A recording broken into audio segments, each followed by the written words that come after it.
Amém?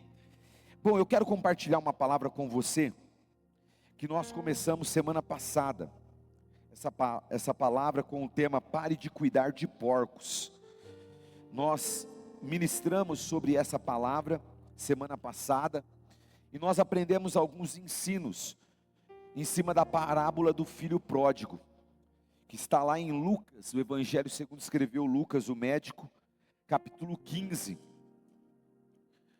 Semana passada nós aprendemos sobre um menino que deixou a casa do pai, e ele foi viver em terras distantes,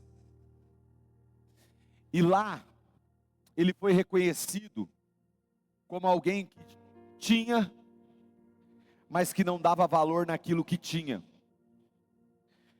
Nós aprendemos semana passada que esse menino era alguém que sujeitava a sua identidade pela sua necessidade. E nós aprendemos também que esse menino foi alguém reconhecido, alguém que não tinha controle sobre os seus desejos. Então, semana passada nós mergulhamos e paramos ali entre o verso 16. E agora nós vamos mergulhar de novo nesse tema, e vamos dar continuidade na história desse menino. Eu não vou ler toda a história, mas eu quero que você veja o final da história desse menino, lendo comigo a partir do verso 17, do capítulo 15, do Evangelho de Lucas. Olha o que diz o texto, verso 17 ao 24, Lucas 15, 17 ao 24. Então, caindo em si, está falando sobre o menino, caindo em si, ele disse: quantos trabalhadores do meu pai têm um pão com fartura, e eu aqui estou morrendo de fome? Vou me arrumar e voltar para a casa do meu pai e dizer: pai, pequei contra Deus diante do Senhor, já não sou digno de ser chamado seu filho, trata-me como um dos seus trabalhadores. E arrumando-se, foi para o seu pai. Vinha ele ainda longe, quando o seu pai o avistou, e compadecido dele, correndo, o abraçou e beijou. E o filho disse: pai, pequei contra Deus diante do Senhor, já não sou digno de ser chamado seu filho. O pai, porém, disse aos seus servos: tragam depressa a melhor roupa, e vistam nele. Ponha um anel no dedo e sandálias nos seus pés. Tragam e matem um bezerro gordo. Vamos comer e festejar, porque este meu filho estava morto e reviveu, estava perdido e foi achado. E começaram a festejar. Palavra de Deus para os filhos e filhas de Deus. Quem está comigo, diga amém.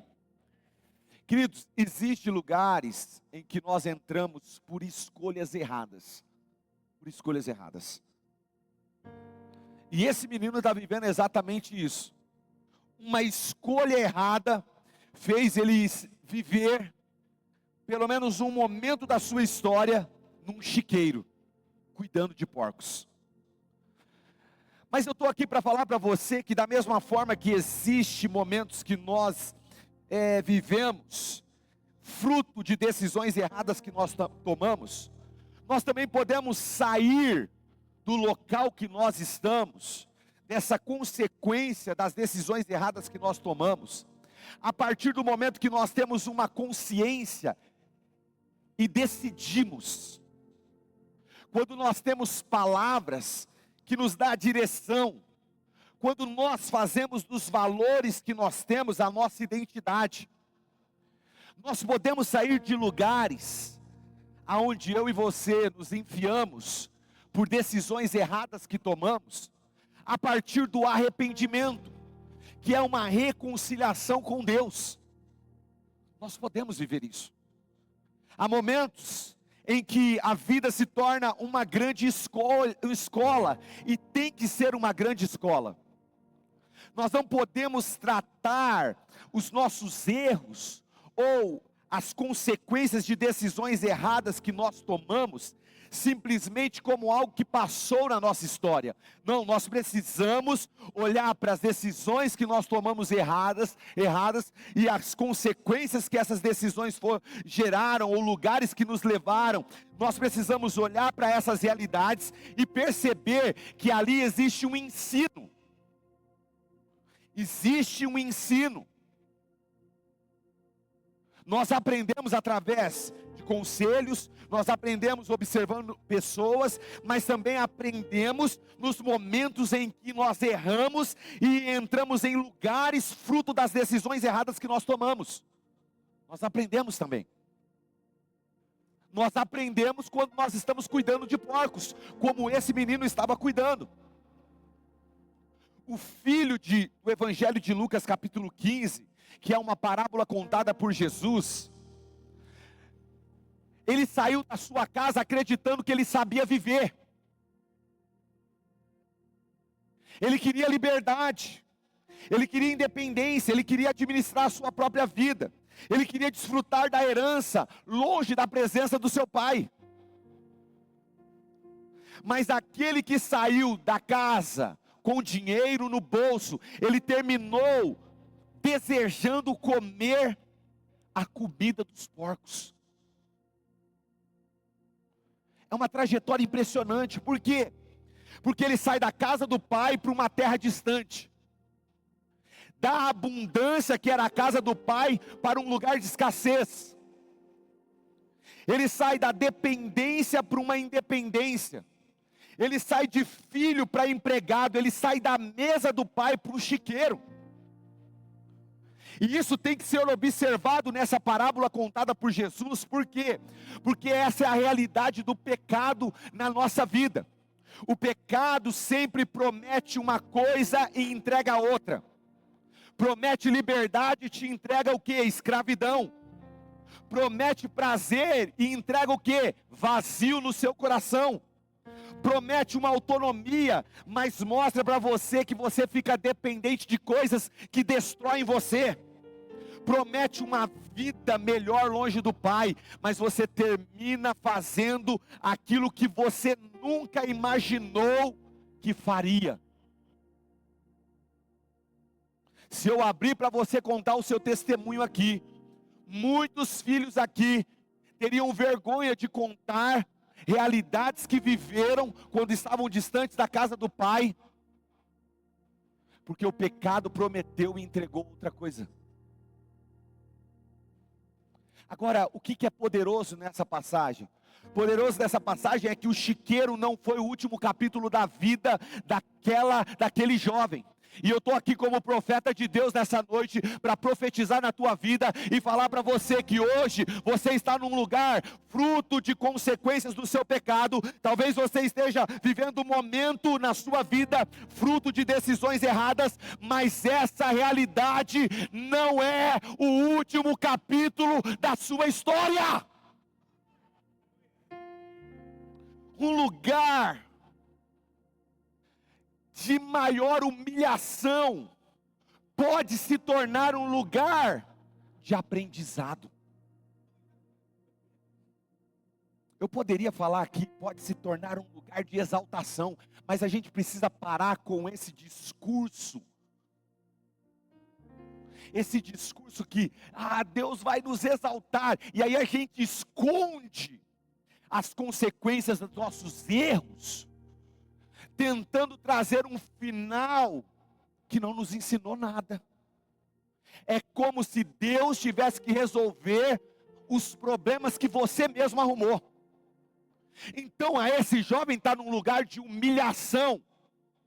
Por que ele está num lugar de humilhação? Porque judeu não come porco, porque judeu não cria porco, porque judeu não cuida de porco. Pelo contrário, os judeus eles são orientados a não se contaminarem com os porcos, porque os porcos é tido como imundos. Então esse menino que saiu da casa do pai e agora está cuidando de porcos, ele está vivendo para ele, na cultura dele, na trajetória dele, uma humilhação. Uma humilhação. E ele faz esse lugar de humilhação um lugar de aprendizado. Então eu estou aqui para falar para você olhar para a sua vida e perceber os erros que você cometeu com decisões precipitadas, se afastando da casa do Pai e fazer deste lugar um lugar de aprendizado. Foi cuidando de porcos que ele começou a entender algumas coisas que ele nunca havia compreendido dentro da casa do Pai. E preste bem atenção que eu estou falando para filhos. Não estou falando para ímpio, eu estou falando para filhos. Tem coisa que nós aprendemos no lugar aonde a consequência das nossas decisões nos levam. Então a gente precisa aprender ali. Talvez essa seja a grande mensagem da parábola do filho pródigo. Agora a gente precisa entender, você pode ter ido longe demais, mas você não está longe demais para voltar para a casa do Pai. A questão não é apenas como você chegou aonde você está. A questão aqui é a gente perceber o que fazer depois que eu estou no lugar aonde eu não deveria estar, mas estou por quê? Porque eu tomei decisões erradas. Olha, entenda, existem pessoas que sabem que precisam mudar, mas não mudam. Sabem que precisam voltar, mas não voltam. Sabem que precisam abandonar determinadas práticas, mas continuam nelas. Sabem que precisam procurar ajuda, mas permanecem isoladas. Sabem que precisam restaurar relacionamentos, mas continuam adiando. Sabem que precisam voltar para Deus, mas continuam cuidando de porcos. É mais ou menos isso que esse menino está aprendendo aqui. Por isso que a mensagem para nós é: para de cuidar de porcos. Porque você não nasceu para viver no lugar aonde as suas escolhas erradas colocaram você. Quando Jesus conta essa parábola, ele conta depois de duas parábolas. Por quê? Porque ele estava sendo criticado pelos fariseus e os escribas, que estavam falando para Jesus que ele recebia pecadores e comia com eles. E aí Jesus resolve contar três parábolas: a parábola da ovelha perdida, a parábola da moeda perdida e a parábola do filho perdido. E nas três histórias existe algo que estava perdido, mas foi encontrado. Nas três histórias existe uma celebração quando aquilo que estava perdido foi encontrado, foi recuperado. Então Jesus, ele revela para nós o que está no coração de Deus. O que está no coração de Deus? Está no coração de Deus que todo filho que retorna tudo aquilo que estava perdido e é restituído, há celebração. Deus, ele se alegra quando aquilo que estava perdido é encontrado. Deus se alegra. A parábola do filho é um filho mais novo, você que não conhece a história, que pega parte da sua herança, parte para uma terra distante, vai e desperdiça tudo, e quando seus recursos acabam, uma crise vem para aquela terra, para aquele país, então ele começa a passar necessidade e se associa com um cidadão daquela terra que envia ele para cuidar de porcos. E como eu disse, cuidar de porcos para um judeu é uma imagem profundamente humilhante, porque o porco era considerado um animal impuro para eles, é considerado um animal impuro. Então Jesus está descrevendo alguém que chegou no fundo do poço. Lucas registra as expressões, ou talvez a expressão que vira a chave dessa história, quando ele registra no capítulo 15, o verso número 17, caindo em si.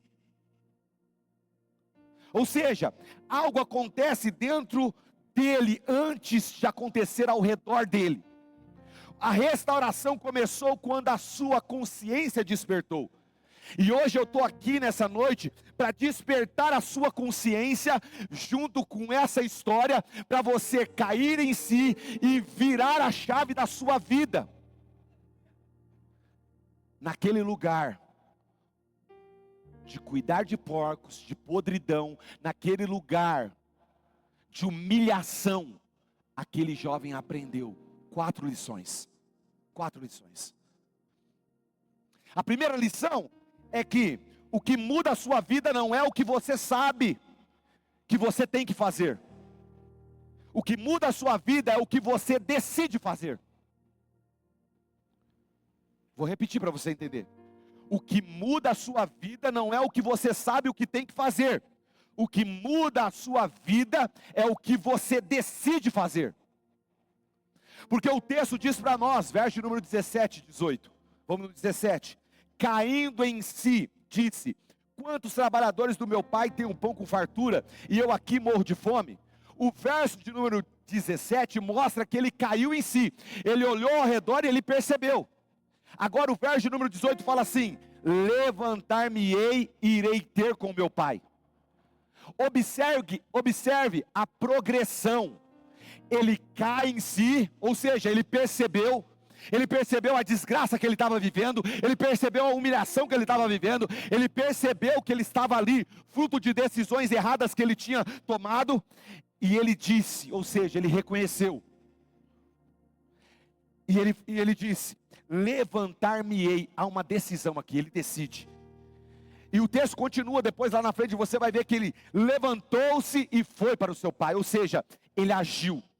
Querido, sabe o que eu estou falando para você nessa noite? É que a mudança não aconteceu quando ele percebeu que estava errado.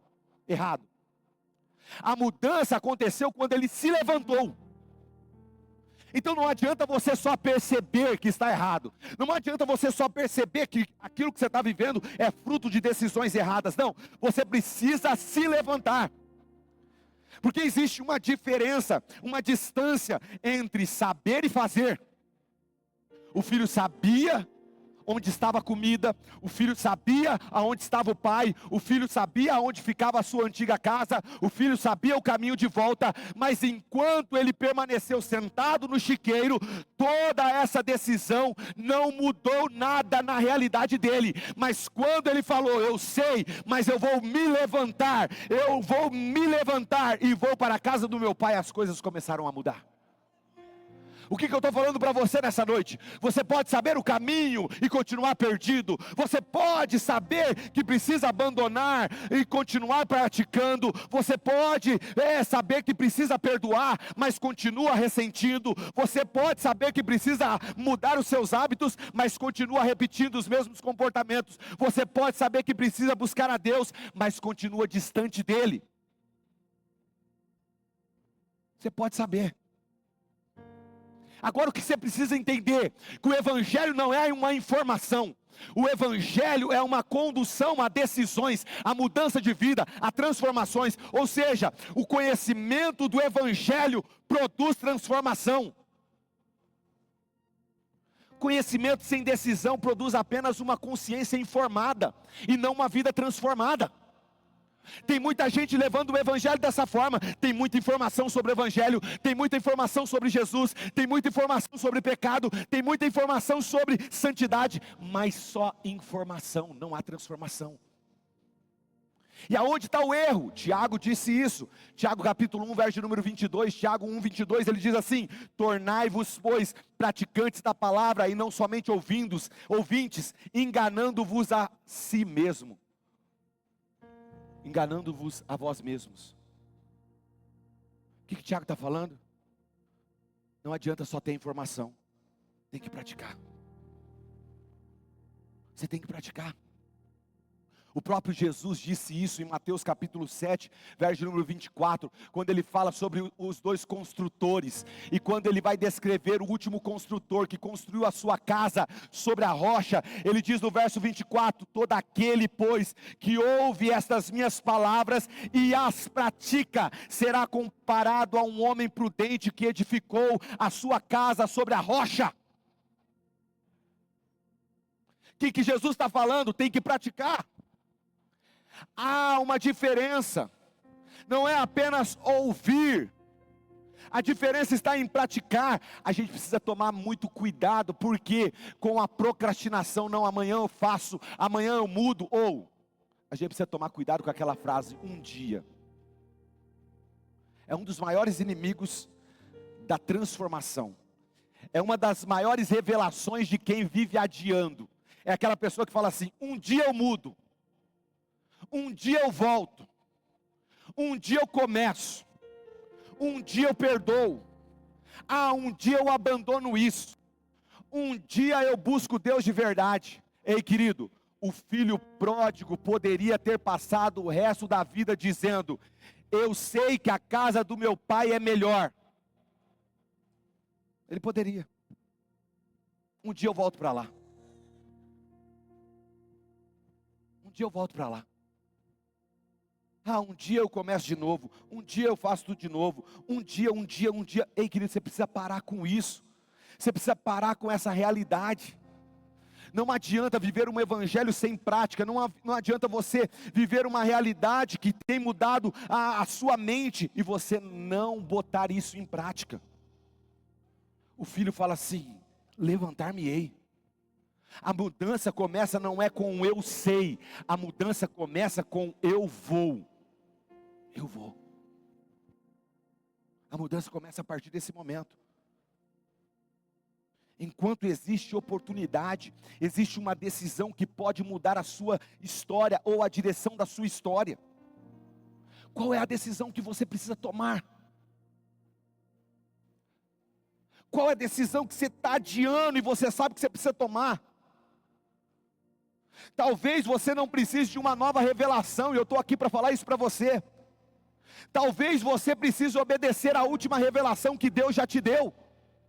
Tem muitas pessoas falando: não, eu preciso de uma revelação. Ei, Deus está olhando para você e falando assim: ei, eu já te dei uma revelação e você não fez nada com ela. Por que você está esperando uma nova revelação? Eu preciso que você cumpra a última revelação.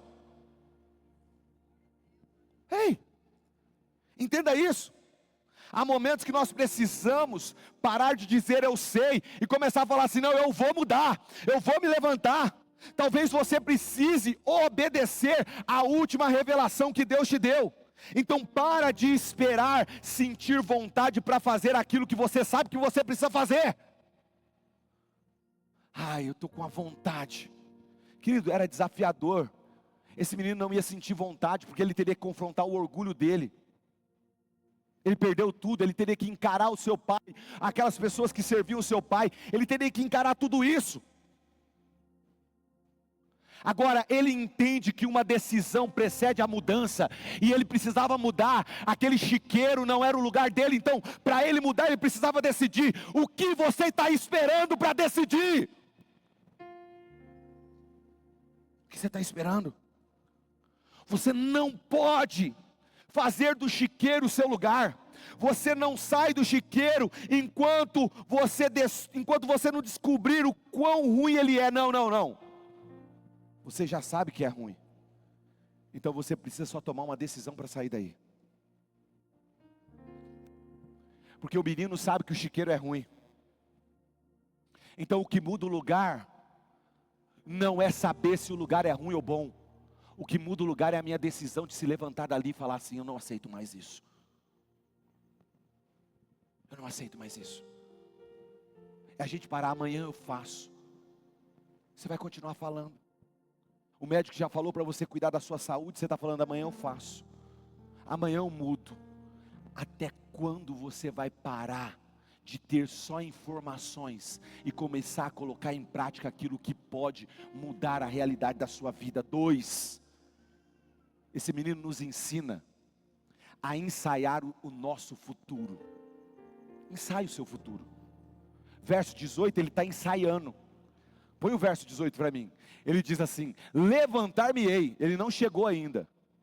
Irei ter com meu pai e lhe direi. Ele está ensaiando.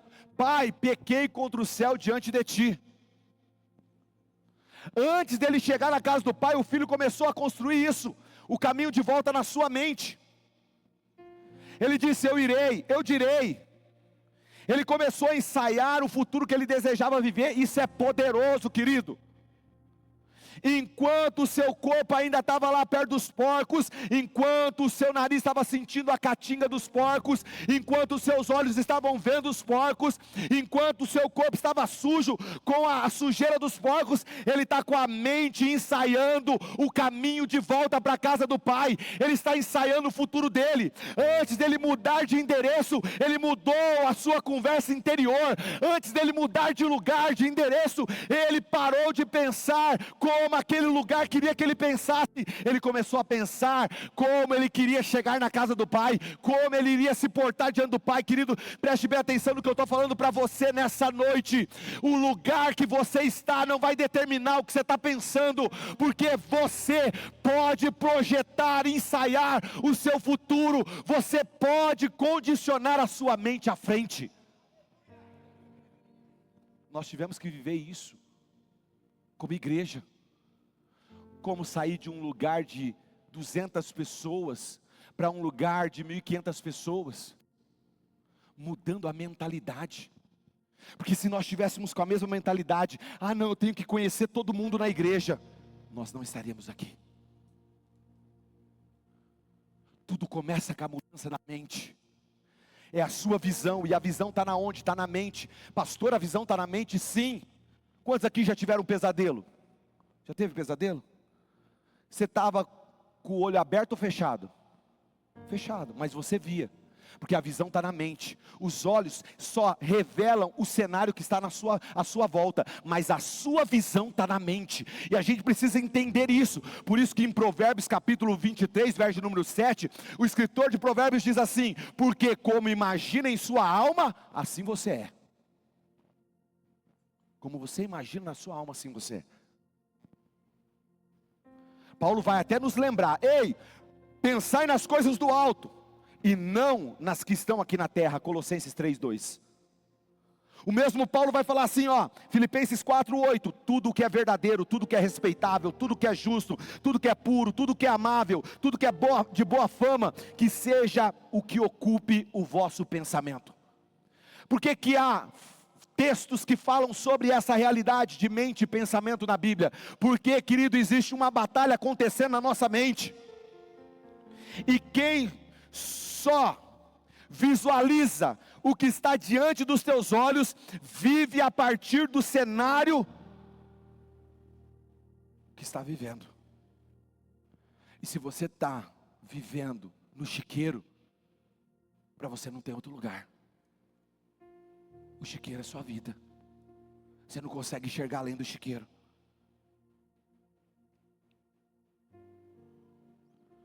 Eu estou falando para você que há uma tendência de nós, ao visualizarmos algo,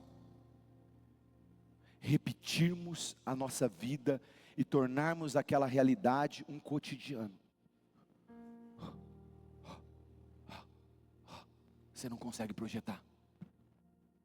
É como alguém que visualiza o seu passado. Quem visualiza o tempo todo o seu passado, tende a repetir o passado. Agora, quem acredita, quem consegue visualizar além do chiqueiro, consegue ir além. Você precisa entender isso. Eu não sei se você já teve a experiência de estar com alguém que fala assim: eu não consigo mudar. Quem acredita que não consegue, que nunca vai mudar, dificilmente vai dar passos para a mudança. Concorda comigo? O filho poderia ter pensado: minha história acabou, é aqui. Meu pai nunca vai me receber, está tudo destruído, não existe mais futuro para mim. Mas ele começou a imaginar outra possibilidade. Então eu estou trazendo você para olhar para a sua história, e não resumir a sua história no contexto que você está vivendo, fruto de decisões erradas que você tomou. Não, você precisa começar a enxergar outras possibilidades. E essas outras possibilidades começam quando eu digo: eu vou voltar. Ele ensaiou a sua conversa, ele ensaiou a sua confissão, ele ensaiou a sua caminhada, ele ensaiou o seu reencontro. Querido, existe algo que nós precisamos aprender. Antes de viver algumas mudanças, nós precisamos permitir que Deus transforme a nossa maneira de pensar. Senão não vai ter mudança. Não vai ter. Paulo vai falar em Romanos capítulo 12, verso número 2: transformai-vos pela renovação da vossa mente. Ou seja, a transformação, ela está linkada à renovação da nossa mente.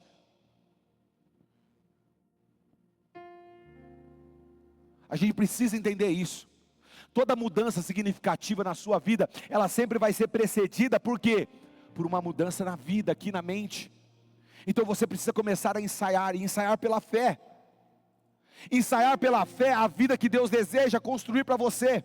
E eu não estou falando de pensamento positivo, não. Um pensamento desconectado à realidade, não. Eu estou falando para você alinhar os seus pensamentos às verdades de Deus. Então comece a dizer: a minha família vai e pode viver um novo tempo, o meu casamento pode ser restaurado, eu posso abandonar o pecado, eu posso orar mais, eu posso reconstruir minha vida espiritual, eu posso recomeçar, eu posso voltar para a casa do Pai. Sabe, a gente fala tanta porcaria, a gente ensaia o nosso futuro com tanta desgraça. Quer exemplos? Não vai dar certo. Eu nunca vou mudar. Minha família? Minha família não tem jeito não.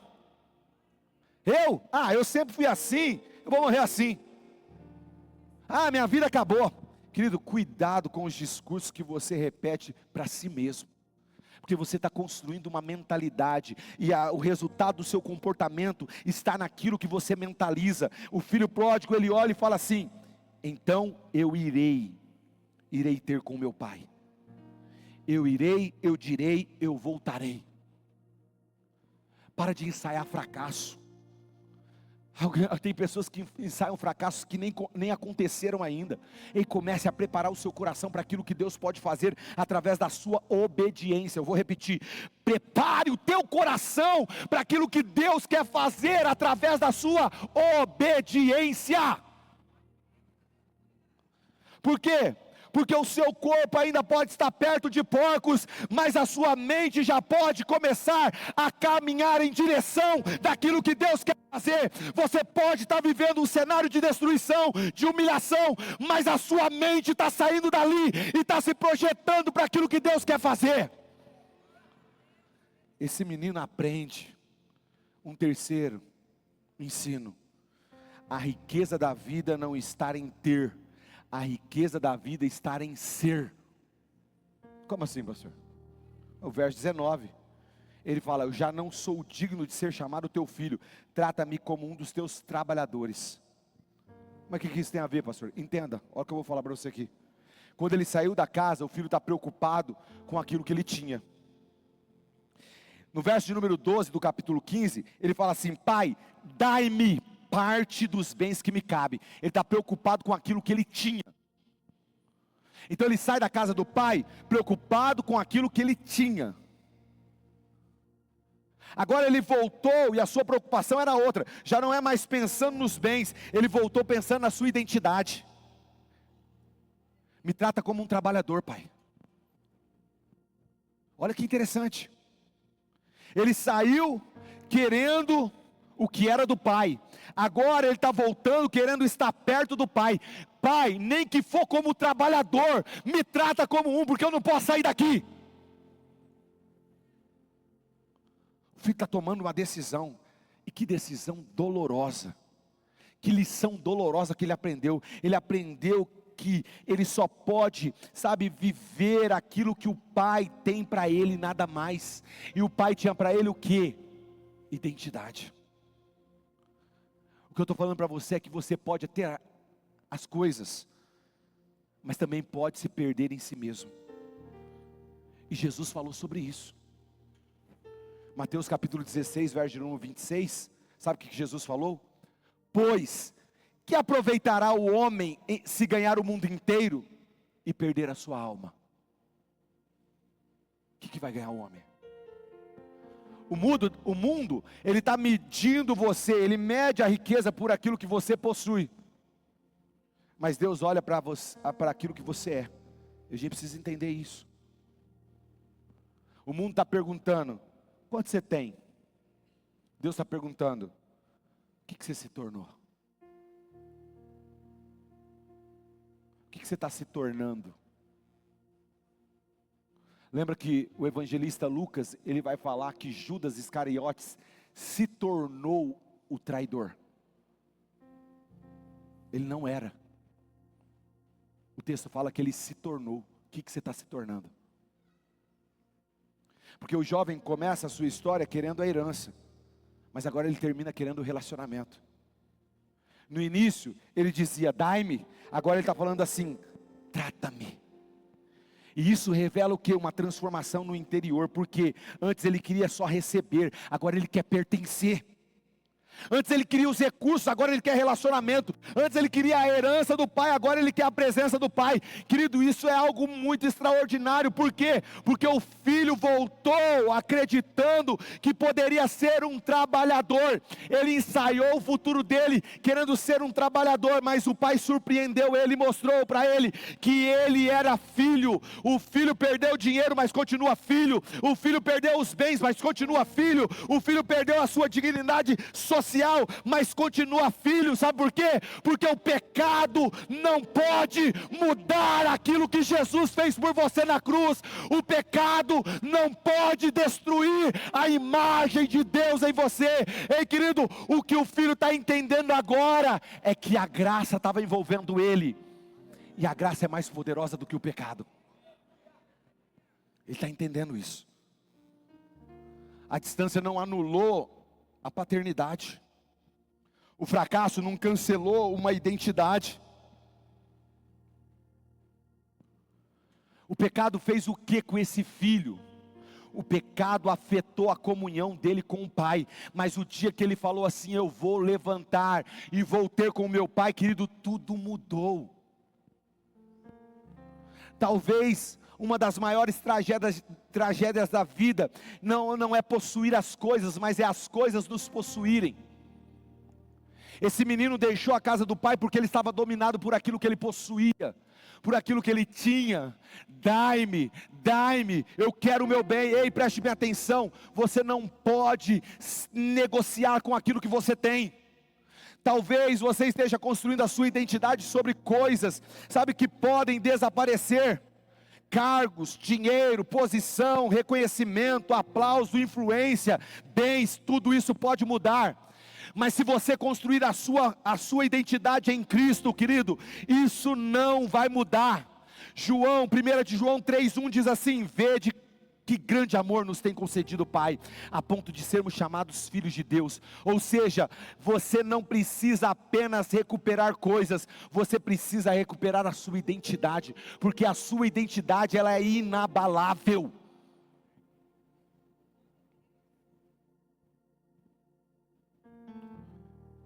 Entenda isso. Quem não sabe quem é, passa a vida tentando provar o seu valor naquilo que tem.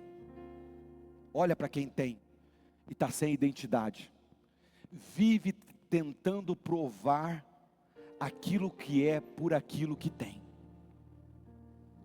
O filho saiu buscando riqueza, mas descobriu que a maior riqueza era estar na casa do pai. Era ser filho. Eu termino com o quarto ensino. O que esse jovem aprendeu e nos ensina hoje? Que o grande prejuízo que o pecado traz, não é na horizontal, é na vertical. E quando eu comecei a estudar esse texto, essa mensagem, eu falei, meu Deus, que revelação. Que revelação que esse jovem teve. Sabe por quê, querido? O filho chega para o pai e fala assim, verso 21, pai, pequei contra Deus diante de ti. Essa é uma declaração profunda, porque o filho entendeu que o problema não era apenas financeiro, ter desperdiçado os bens. O filho entendeu que o problema não era apenas familiar, de ter deixado a casa do pai.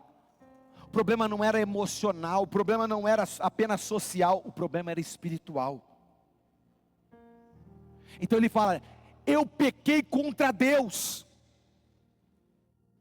Antes de ele reconhecer o dano que ele causou ao pai, ele reconheceu a ofensa que ele fez a Deus. Querido, nós precisamos de crentes maduros dessa forma. Crentes que não estão preocupados se o pastor está vendo, se o líder está vendo, se eu vou envergonhar a igreja, se eu vou decepcionar meus filhos, se eu vou decepcionar meus cônjuges, nós precisamos de crentes que estão temendo o pecado, porque falam: eu não posso ofender o meu Deus. Por que muita gente está caindo no pecado? Porque sabe e leva uma vida na horizontal. E na horizontal você fala com humanos. E deixa eu te falar, do homem, da mulher você pode esconder. Então muita gente leva uma vida de pecado, porque acha que o pecado está ofendendo só na horizontal, e na horizontal eu posso disfarçar, na horizontal eu posso colocar uma máscara, na horizontal eu posso fingir, na horizontal eu posso mentir, mas deixa eu te falar, o pecado não ofende a horizontal somente, o pecado ofende a vertical também, ou seja, você pode esconder dos homens, mas de Deus você não esconde. Entenda isso. O pecado produz consequências horizontais? Sim. O pecado pode destruir relacionamentos, o pecado pode comprometer as finanças, o pecado pode ferir a família, o pecado pode destruir a reputação, o pecado pode produzir consequências emocionais, mas o maior problema do pecado não é o que ele faz apenas ao seu redor, mas o que ele produz entre nós e o nosso Deus.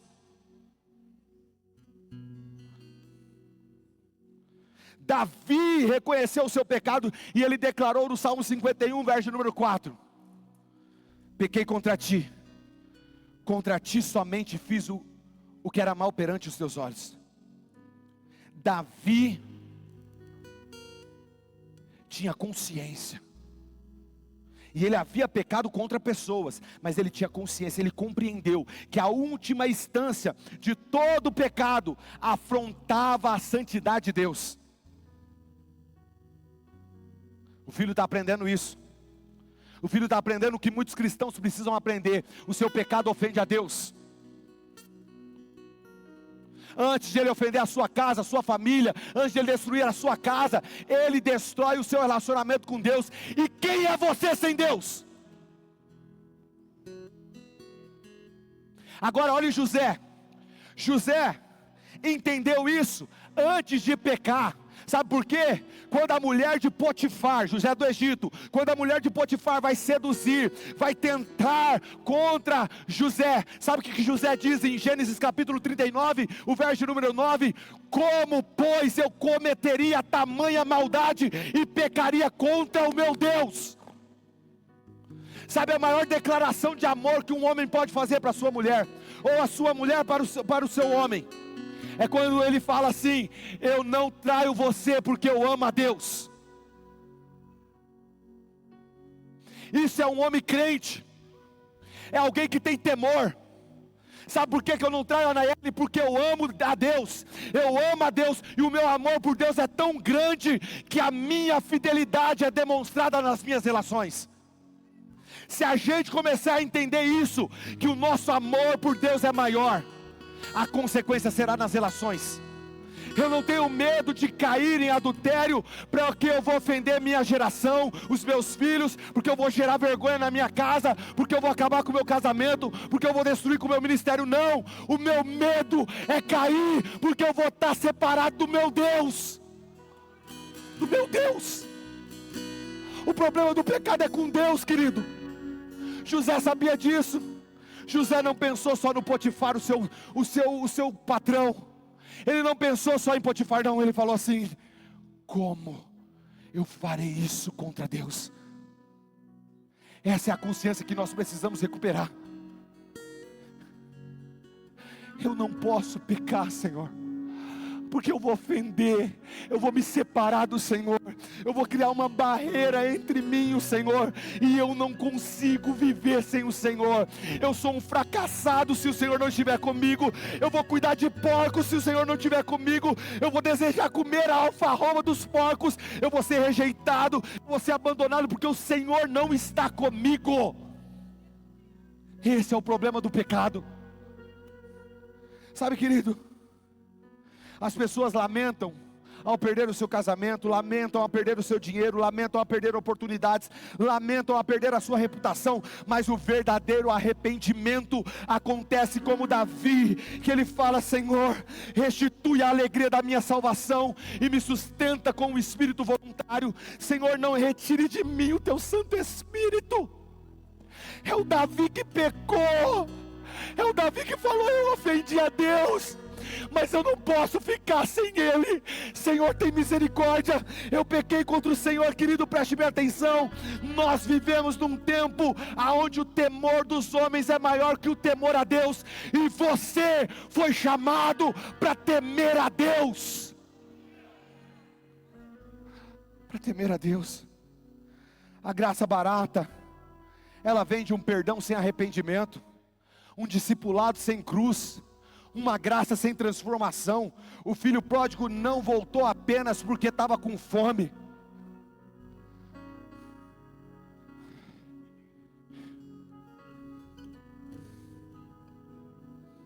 Entenda isso. Ele não voltou apenas, ele reconheceu: eu pequei contra Deus, diante do Senhor. A fome fez ele não só perceber a condição, mas ele começou a perceber que sem a presença do Pai não tinha como. Eu estou terminando, parece que não. 2 Coríntios 7:10, Paulo fala o seguinte: porque a tristeza segundo Deus produz arrependimento para a salvação, que a ninguém traz pesar, mas a tristeza do mundo produz morte. Existe uma diferença entre sentir a consequência do pecado, sentir a consequência das decisões erradas, e se arrepender do pecado. O remorso, ele diz: olha o que eu perdi. Mas o arrependimento fala: olha contra quem eu pequei, olha quem eu ofendi. O remorso fica preocupado com as consequências, mas o arrependimento, ele se preocupa com a comunhão. Eu preciso de Deus. Nós precisamos recuperar uma consciência vertical a respeito do nosso pecado. Antes de você perguntar o que isso vai fazer comigo, nós precisamos perguntar o que Deus fala sobre isso. Antes da gente perguntar, alguém vai descobrir, a gente precisa perguntar: isso agrada a Deus? Porque o maior prejuízo do pecado não é o que ele tira das suas mãos. O maior prejuízo do pecado é o que ele tira do teu coração. Eu vou repetir para você gravar. O maior prejuízo do pecado não é aquilo que ele tira das nossas mãos. O maior prejuízo do pecado é a distância que ele gera entre nós e o nosso Deus. Saia do chiqueiro de porcos. O filho aprendeu cuidando de porcos. Você está esperando aprender com os seus erros? Você está sentado em cima dos seus erros e achando que você pode comer a comida dos porcos? Deixa eu te falar, a história não termina. A história termina o filho voltando. A história não termina no chiqueiro. A história termina o filho voltando para a casa do pai. É isso que nós precisamos.